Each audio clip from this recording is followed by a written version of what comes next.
عرب کی سرزمین جو اپنی بے قیمت تاریخ کی وجہ سے جانی جاتی ہے، یہاں کے ریگستانوں میں، یہاں کی گلی کوچوں میں آج بھی اسی وراثت کی خوشبو موجود ہے۔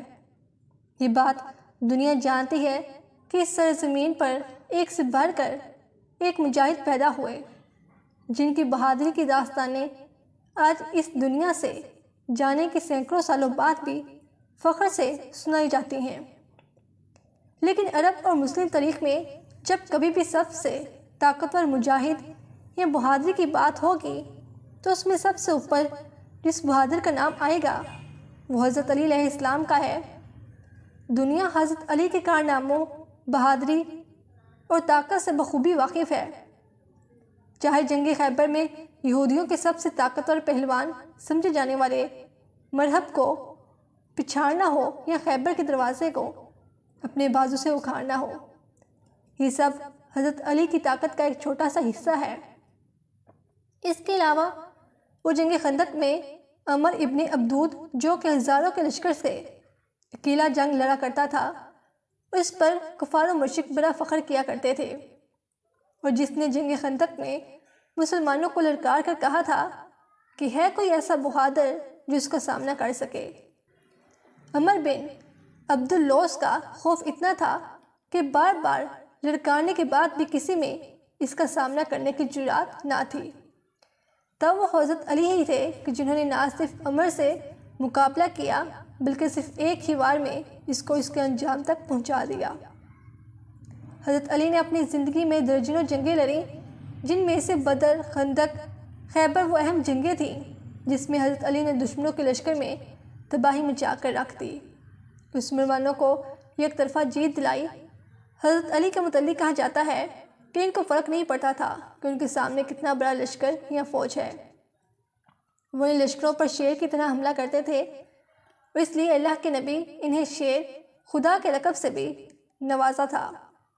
مولا علی علیہ السلام وہ ہستی ہیں جنہیں اللہ کے نبی حضرت محمد صلی اللہ علیہ وسلم کے بعد سنی مسلمانوں نے اپنا چوتھا خلیفہ اور شیعہ مسلمانوں نے اپنا پہلا امام تسلیم کیا۔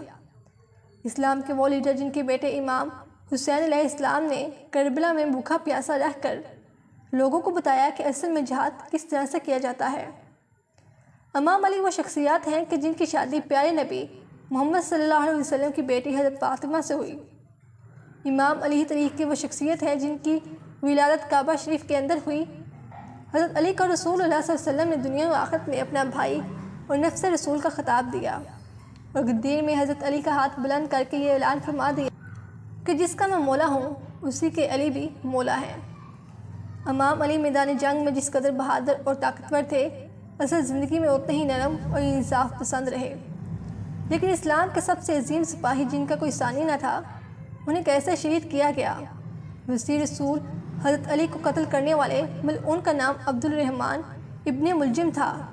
ابن ملجم دراصل پہلے امام علی کا ساتھی تھا، اور اس نے آپ کے ہاتھوں پر بیعت کی تھی، لیکن پھر صفین کی جنگ میں وہ باغی ہو کر خواریوں کے ساتھ جا ملا اور نہروان میں حضرت علی کے خلاف جنگ کی تھی، اور اس جنگ میں وہ جان بچا کر فرار ہو گیا۔ بہرحال ابن ملجم جب کوفہ آیا تو اس کی ملاقات کتام نامی عورت سے ہوئی جس کا باپ اسبق تمیمی تھا، جو ایک خوارج تھا اور جنگ نہروان میں امام علی کے ہاتھوں سے قتل ہوا تھا۔ لہٰذا کتام حضرت علی کے خون کی پیاسی تھی۔ کہتے ہیں کہ ابن ملجم نے جب کتام کو دیکھا تو اس کا عاشق ہو گیا۔ کتام ایک حسین و جمیل اور خوبصورت عرب خاتون تھی۔ ابن ملجم نے کتام سے شادی کی خواہش کی تو کتام نے کہا کہ مجھ سے شادی کے لیے 3 شرطیں ہیں، 3000 درہم، غلام اور ایک کنیز مجھے دینی ہوگی۔ ابن ملجم بولا میں راضی ہوں۔ قیام نے کہا ایک اور شرط بھی ہے، اگر مجھ سے نکاح کرنا چاہتے ہو تو علی ابن بن طالب کو قتل کر دو۔ ابن ملجم نے حیرانی سے کہا کہ علی کو کون قتل کر سکتا ہے، وہ بہادر، شاہ سوار اور ماہر سپاہی ہے۔ کتاب بولی میں مال نہیں چاہتی ہوں، لیکن علی کو تمہیں ضرور قتل کرنا ہوگا کیونکہ اس نے میرے باپ کو قتل کیا ہے۔ لہٰذا ابن ملجم اس سے نکاح کی خاطر اس بات پر تیار ہو گیا۔ کتاب نے مزید 2 آدمی جن کا نام وردان اور شبیب تھا، انہیں ابن ملہم کے ساتھ پیش دیا، اور انہیں رمضان المبارک کی صبح ابن ملجم مسجد میں جا پہنچا۔ اس نے کپڑے میں زہر سے بچھی تلوار کو لپیٹ کر چھپا لیا تاکہ موقع ملتے ہی امام علیہ السلام پر وار کر سکے۔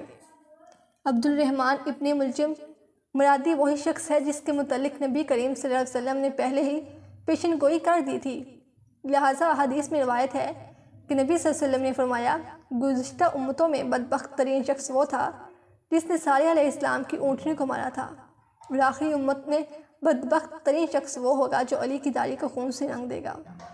یہ سن 40 ہجری کا سال تھا اور ماہ رمضان کے آغاز پر امام علی علیہ السلام کی عمر 63 برس کی ہو چکی تھی۔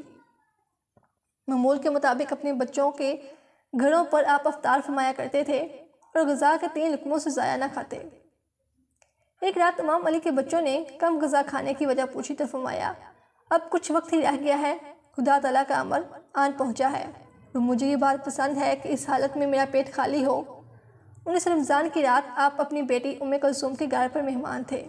بیٹی نے طبق میں 2 جو کی روٹیاں، دودھ اور نمک پیش کیا تو آپ علیہ السلام نے غذا کو غور سے دیکھا اور فرمایا، دودھ کا پیالہ اٹھا لو اور روٹی اور نمک سے افطار فرمایا۔ افطاری کے بعد نماز میں مشغول ہو گئے۔ امام ساری رات بیدار رہے اور رکوع سجود اور دعا کرتے رہے۔ اس رات تھوڑی دیر کے بعد حجرے سے باہر تشریف لے جاتے اور آسمان کی طرف نگاہ کرتے ہوئے فرماتے، خدا کی قسم یہ وہی رات ہے جس کا میرے محبوب نے مجھے وعدہ دیا تھا۔ رات ڈھلنے لگی تو آپ علیہ السلام نماز فجر کی ادائیگی کے لیے گھر کے دروازے سے باہر نکلے۔ دروازے سے باہر آتے ہی بڑی بطخوں اور مرغابیوں نے امام علیہ السلام کا راستہ روک لیا اور زور زور سے آوازیں لگانا شروع کر دیں۔ لوگوں نے انہیں ایمان سے دور کرنا چاہا تو فرمایا، ان کو چھوڑ دو، یہ نوح کر رہی ہے۔ امام نے اپنا کمر باندھا اور مسجد کی طرف روانہ ہو گئے۔ آپ کوفہ کی مسجد میں داخل ہوئے اور لوگوں کو نماز کے لیے جگایا۔ اس وقت ابن ملجم مسجد میں الٹا سویا ہوا تھا۔ امام نے اسے بھی جگایا اور فرمایا، اللہ کے گھر میں اس طرح نہ سو، اٹھ اور نماز ادا کر۔ آپ علیہ السلام نماز فجر کے لیے امامت پر کھڑے ہوئے اور جب پہلی رکعت کے پہلے سجدے سے سر اٹھایا تو ابن ملجم ملعون نے چلا کر وار کیا اور آپ کے سر پر ایک کاری ضرب ماری جو آپ علیہ السلام کی پیشانی پر لگا، اور امام نے فرمایا، رب کعبہ کی قسم میں کامیاب ہو گیا، اور محراب مسجد میں زمین پر گر پڑے۔ لوگ چلائے کہ اس ملعون کو پکڑو۔ ابن ملجم نے بھاگنے کی کوشش کی، مسجد میں صدائیں بلند ہوئیں اور کچھ لوگ اس کے پیچھے بھاگے، جبکہ کچھ نے امام علیہ السلام کو سنبھالا۔ آپ کے زخم سے جیسے خون کے دھارے پھوٹے تو زمین لرزا اٹھی، سمندری طوفانی ہو گئے، آسمان منترس ہوا اور مسجد کے دروازے شدید سے ٹکرانے لگے، کالی آندیاں چلیں اور ہر سمت تاریکی چھا گئی۔ دوسری طرف ابن ملجم ملعون جو بھاگنے کی کوشش میں تھا، لوگوں کے ہاتھوں میں گرفتار ہو گیا۔ خوف کے مارے اس کی سرخ آنکھیں گویا حلقوں سے باہر نکل رہی تھیں۔ اسے مسجد میں پیش کیا گیا۔ امام علیہ السلام نے جب اپنی آنکھیں کھولیں تو ابن ملجم کو دیکھا کہ اس کے ہاتھ بندھے ہوئے تھے اور شمشیر اس کی گردن پر آمادہ تھی۔ آپ نے کمزور آواز سے اور مہربانی سے فرمایا، اے مرد، تو نے بہت بڑا گناہ کیا ہے، تو نے ایک بہت بڑا گناہگار عمل انجام دیا ہے۔ کیا میں تمہارے لیے برا امام تھا کہ مجھے تم نے یہ بتلا دیا ہے؟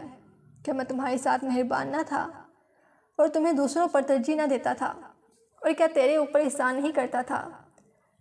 زخمی حالت میں امام علیہ السلام کو گھر لایا گیا۔ امام حسن نے آپ کے سامنے دودھ کا پیالہ پیش کیا۔ آپ نے فرمایا، میرے بیٹے، جاؤ اور میرے قیدی کو پلاؤ۔ پھر امام نے اپنے فرزند کی طرف رخ کر کے اس ملعون کے حق میں سفارش فرمائی کہ میرے بیٹے اپنے قیدی کے ساتھ مہربانی سے پیش آؤ اور اس کے ساتھ نیکی، شفقت اور رحم دلی سے سلوک کرو۔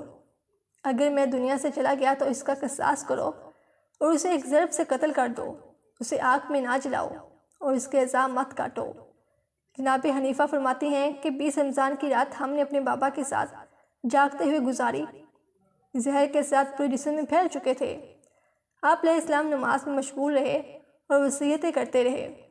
21 رمضان المبارک کی رات آپ علیہ السلام کی روح اقدس اس دنیا سے پرواز کر گئی، اور اس طرح اس رات مسلم تاریخ کے سب سے عظیم فاتحہ اور ممنون کے مولا اس دنیا سے رخصت ہو گئے۔ امام علی کی شہادت کے بعد امام حسن علیہ السلام نے ابن ملجم کو تلوار کے ایک ضرب سے قتل کر دیا، اور غیظ و غضب سے بھرے ہوئے لوگوں نے اس کی لاش کو جلا دیا۔ امام علی جیسے شیر سے میدان جنگ میں مقابلہ کرنا کسی کے پاس کی بات نہ تھی۔ یہی وجہ تھی کہ خارجیوں نے آپ پر چھپ کر وار کیا اور آپ کو شہید کر دیا۔ کعبہ میں ولادت اور مسجد میں شہادت کے امام علی کے رتبے اور مرتبے کو بتانے کے لیے کافی ہے۔ بے شک شہادت بہادر کی وراثت ہوتی ہے۔